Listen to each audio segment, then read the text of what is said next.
3 நாட்களுக்கு தமிழ்நாட்டில் கனமழை நீடிக்கும். கிருஷ்ணகிரி, தேனி, நீலகிரி உள்ளிட்ட 8 மாவட்டங்களில் இன்று கனமழைக்கு வாய்ப்பு.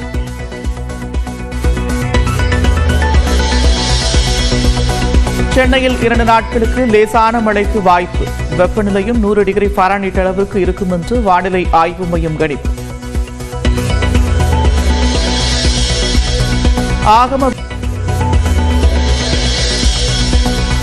செல்போன் சேவை நேற்று பாதிக்கப்பட்டதற்கு மன்னிப்பு கேட்ட ஏர்டெல். நெட்வொர்க் பிரச்சினை முழுமையாக சீர் செய்யப்பட்டிருப்பதாகவும் அறிவிப்பு.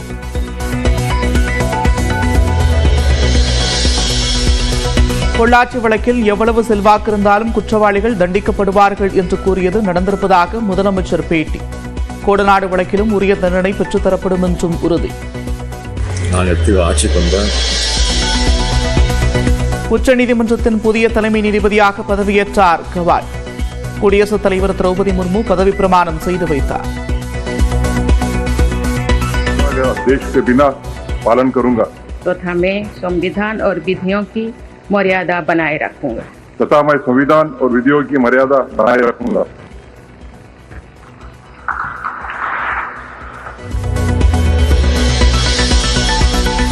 தேசிய ஜனநாயக கூட்டணியில் தொடர்கிறாரா ஓ பன்னீர்செல்வம்? நாளை செய்தியாளர்களை சந்தித்து விளக்குவார் என்று வைத்திலிங்கம் பேட்டி. நாளைக்கு தான் முடியுது கூட்டம்.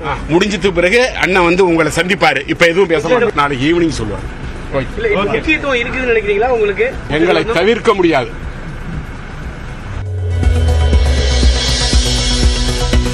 10 மற்றும் 11ஆம் வகுப்பு பொதுத் தேர்வு முடிவுகள் நாளை மறுநாள் வெளியீடு. ஏற்கனவே அறிவிக்கப்பட்ட தேதியிலிருந்து 3 நாட்கள் முன்கூட்டியே வெளியாகிறது. பாகிஸ்தானால் சிறைபிடிக்கப்பட்ட இந்திய எல்லை பாதுகாப்பு படை வீரர் ஒப்படைப்பு. எல்லை தாண்டி சென்றபோது பிடிபட்டவர் 11 நாட்களுக்கு பிறகு திரும்பி அனுப்பப்பட்டார்.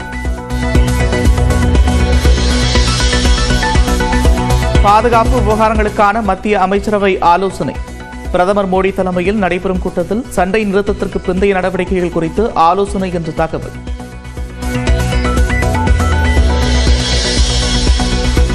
செஞ்சியில் ஒரே பள்ளியில் 12ஆம் வகுப்பு தேர்வெழுதிய 167 பேர் வேதியியல் பாடத்தில் 100க்கு 100 மதிப்பெண் எடுத்த விவகாரம். வினாத்தால் கசியவில்லை என விழுப்புரம் மாவட்ட முதன்மை கல்வி அலுவலர் அறிக்கை. வன்னியர் சங்க முன்னாள் தலைவர் ஜெயகுருவின் வாழ்க்கை வரலாற்று படத்திற்கு தடை கோரி மனைவி தொடர்ந்த வழக்கு. இயக்குநர் கௌதமன் மே 15ஆம் தேதிக்குள் பதிலளிக்க சென்னை நீதிமன்றம் உத்தரவு.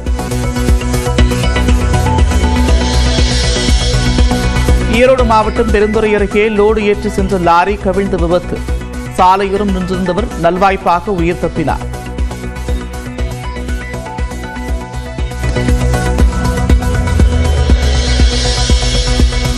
சென்னையில் 1,80,000 திருநாய்கள் இருப்பதாக மாநகராட்சி அறிவிப்பு. கூடுதலாக 10 மண்டலங்களில் 10 நாய்களுக்கான இனக்கட்டுப்பாடு மையங்கள் அமைக்கப்படுவதாகவும் தகவல். சீன பத்திரிகைகளான குளோபல் டைம்ஸ், சிங்காவின் எக்ஸல பக்கங்கள் முடக்கம். ஆபரேஷன் சிந்தூர் தாக்குதல் தொடர்பாக போலி செய்திகளை பரப்புவதாக கூறி நடவடிக்கை.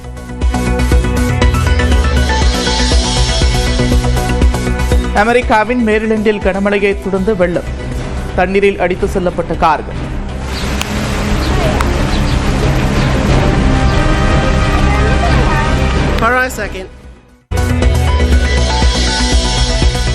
மூன்று நாட்களுக்கு தமிழ்நாட்டில் கனமழை நீடிக்கும்.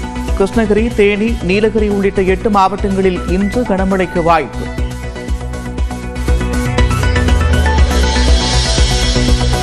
சென்னையில் 2 நாட்களுக்கு லேசான மழைக்கு வாய்ப்பு.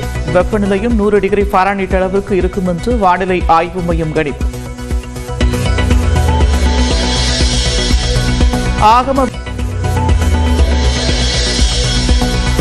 செல்போன் சேவை நேற்று பாதிக்கப்பட்டதற்கு மன்னிப்பு கேட்ட ஏர்டெல். நெட்வொர்க் பிரச்சினை முழுமையாக சீர் செய்யப்பட்டிருப்பதாகவும் அறிவிப்பு.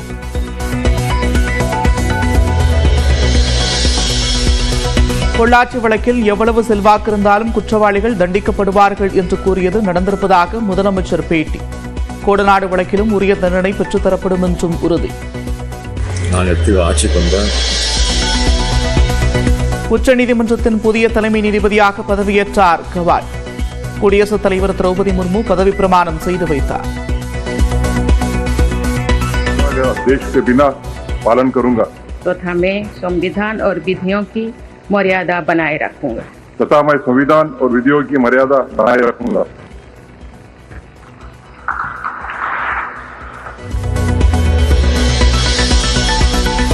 தேசிய ஜனநாயக கூட்டணியில் தொடர்கிறாரா ஓ பன்னீர்செல்வம்?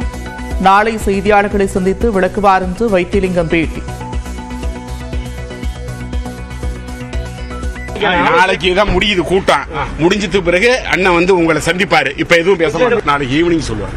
முக்கியத்துவம் இருக்குதுன்னு நினைக்கிறீங்களா உங்களுக்கு? எங்களை தவிர்க்க முடியாது.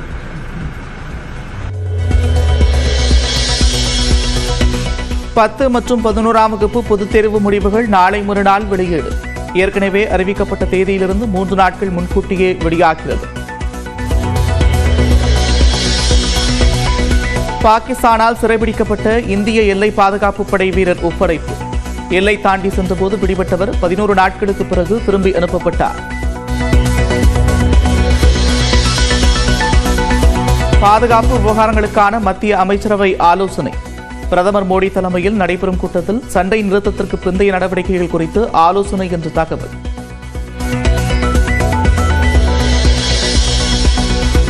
செஞ்சியில் ஒரே பள்ளியில் 12ஆம் வகுப்பு தேர்வெழுதிய 167 பேர் வேதியியல் பாடத்தில் 100க்கு 100 மதிப்பெண் எடுத்த விவகாரம். வினாத்தால் கசியவில்லை என விழுப்புரம் மாவட்ட முதன்மை கல்வி அலுவலர் அறிக்கை. வன்னியர் சங்க முன்னாள் தலைவர் ஜெயகுருவின் வாழ்க்கை வரலாற்று படத்திற்கு தடை கோரி மனைவி தொடர்ந்த வழக்கு. இயக்குநர் கௌதமன் மே 15ஆம் தேதிக்குள் பதிலளிக்க சென்னை நீதிமன்றம் உத்தரவு. ஈரோடு மாவட்டம் பெருந்துறை அருகே லோடு ஏற்றி சென்ற லாரி கவிழ்ந்த விபத்து. சாலையோரம் நின்றிருந்தவர் நல்வாய்ப்பாக உயிர் தப்பினார்.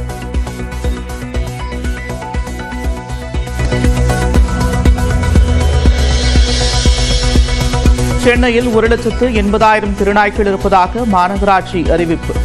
கூடுதலாக 10 மண்டலங்களில் 10 நாய்களுக்கான இனக்கட்டுப்பாடு மையங்கள் அமைக்கப்படுவதாகவும் தகவல். சீன பத்திரிகைகளான குளோபல் டைம்ஸ் இந்தியாவின் எக்ஸல பக்கங்கள் முடக்கம். ஆபரேஷன் சிந்தூர் தாக்குதல் தொடர்பாக போலி செய்திகளை பரப்புவதாக கூறி நடவடிக்கை.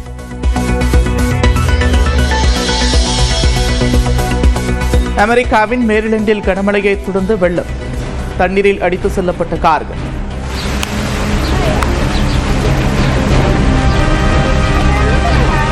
Hold on a second.